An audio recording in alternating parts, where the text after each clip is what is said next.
Assessore Torrenti, una grande mostra su due transatlantici storici, Saturno e i vulcani, costruiti a Monfalcone, una mostra che valorizza una storia esemplare di industria della nostra regione.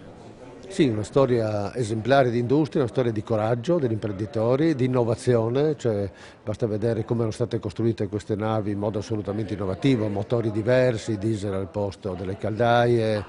no, grande coraggio di innovazione, una ripartenza dopo la prima guerra mondiale straordinaria e una riconversione tra l'altro di navi che erano finalizzate al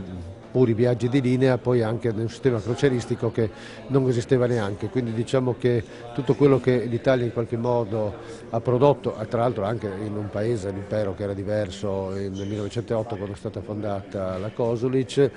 però insomma che è esemplare anche per quanto riguarda quale può essere il modello di sviluppo che ci diamo oggi. Il Comune di Monfalcone ha voluto molto questa mostra, in questa ricucitura stretta con Fincantieri è molto importante che l'impresa, cioè non dico che Monfalcone è una città fabbrica, non è così, però i cantieri sono assolutamente determinanti da sempre nella vita della città, questa ricucitura voluta dall'amministrazione comunale secondo me è molto importante perché il rapporto fra Fincantieri, la nostra regione e Monfalcone è fondamentale per il sviluppo della regione stessa.